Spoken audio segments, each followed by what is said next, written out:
UP विधानसभा और माहौल ऐसा कि लगा सदन नहीं सियासी अखाड़ा चल रहा है।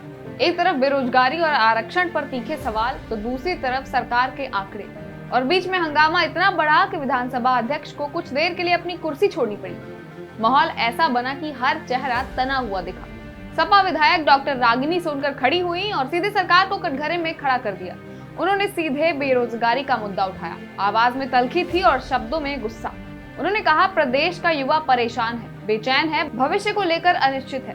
शादी नहीं हो पा रही, नौकरी नहीं मिल रही, परीक्षा होती है तो रिजल्ट में देर, रिजल्ट आता है तो नियुक्ति में सालों का इंतजार। उन्होंने सरकार पर आरोप लगाया कि युवाओं की पीड़ा सुनने की जगह उनको नजरअंदाज किया जा रहा है। उन्होंने भर्ती प्रक्रिया की पारदर्शिता पर भी सवाल उठाए। कहा कि आयोग जो रिक्तियां जारी करता है उसमें पूरी जानकारी साफ साफ नहीं दी जाती। तैयारी करने वाला छात्र महीनों पढ़ाई करता है और बाद में पता चलता है कि पद कम है, प्रक्रिया बदल गई है या नई शर्तें जोड़ दी गई हैं। ऐसे में भरोसा कैसे बनेगा? उनका सवाल सीधा था, सरकार बताए कितने पद खाली हैं, कब तक भरेगी और क्या युवाओं को साफ टाइमलाइन मिलेगी या फिर नहीं। अब बारी सरकार की थी। सरकार की ओर से जवाब देने खड़े हुए वित्त मंत्री सुरेश खन्ना। उन्होंने शांत लहजे में आंकड़े रखे। बोले, 2017 के बाद से 47,000 से ज्यादा नियुक्तियां हो चुकी हैं।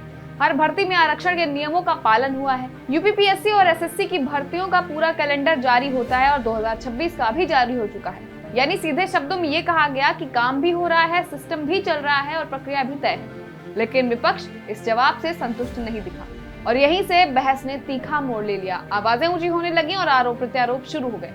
जमीन की हकीकत देखिए, युवा परेशान है, सिर्फ आंकड़े मत पढ़िए, ऐसे नारे गूंजने लगे। माहौल इतना गर्मा गया कि विधानसभा अध्यक्ष को कुछ देर के लिए सदन छोड़ना पड़ गया।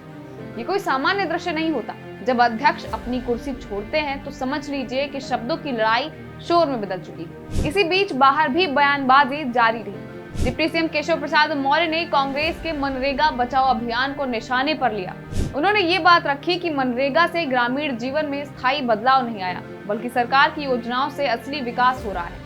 यानी सदन के अंदर बेरोजगारी और बहस थी और बाहर विकास बनाम विपक्ष की राजनीति का मुकाबला चल रहा था। और उसके बाद फिर चर्चा कानून व्यवस्था की ओर मुड़ गई। प्रयागराज की घटनाओं का जिक्र हुआ। खटिक समाज के बच्चों की डूबने से मौत, सरधना में हत्या और अपहरण। विपक्ष ने इन घटनाओं को जोड़ते हुए कहा कि प्रदेश की कानून व्यवस्था सवालों के घेरे में है। उनका आरोप था कि पीड़ितों को समय पर न्याय नहीं मिल रहा है। सरकार की ओर से फिर जवाब आया। संसदीय कार्य मंत्री सुरेश खन्ना ने कहा कि जिन भी मामलों का जिक्र हो रहा है उनमें सब में कार्रवाई हो चुकी है। प्रयागराज में जिस व्यक्ति को गोली लगी थी उसके खिलाफ पहले से ही 31 मुकदमे दर्ज थे और उसकी मौत भी हार्ट अटैक से हुई। और अब बात डूबने वाले बच्चों की करें तो उनके परिवारों को भी 4-4 लाख रुपए की सहायता दी गई थी और इसके साथ ही सरधना के मामले में आरोपी को गिरफ्तार करके जेल भेजा गया। लेकिन विपक्ष का कहना था कि सिर्फ कार्रवाई बताना काफी नहीं होता।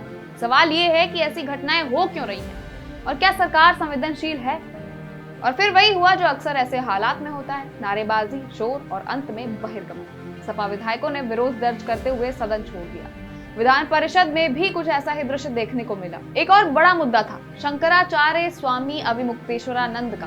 विपक्ष ने आरोप लगाया कि प्रयागराज माघ मेले में उनके साथ अभद्र व्यवहार हुआ, उनसे पहचान का प्रमाण पत्र मांगा गया और 9 दिन धरने पर बैठने के बावजूद कोई भी वरिष्ठ अधिकारी उनसे मिलने नहीं पहुंचा। इस बात पर सत्ता पक्ष ने तुरंत पलटवार किया और कहा कि उन्हें स्नान से नहीं रोका गया। और तो और 2015 में ऐसा हुआ था कि सपा सरकार के दौरान उन्हीं पर लाठीचार्ज किया गया था। यानी बहस हर मुद्दे पर 2 हिस्सों में बटी हुई थी।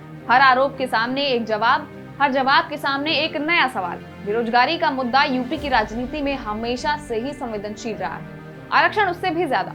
जब दोनों मुद्दे एक साथ उठते हैं तो माहौल स्वाभाविक रूप से गर्माता है। अब इस पूरे घटनाक्रम को अगर जोड़कर देखें तो तस्वीर और साफ हो जाती है।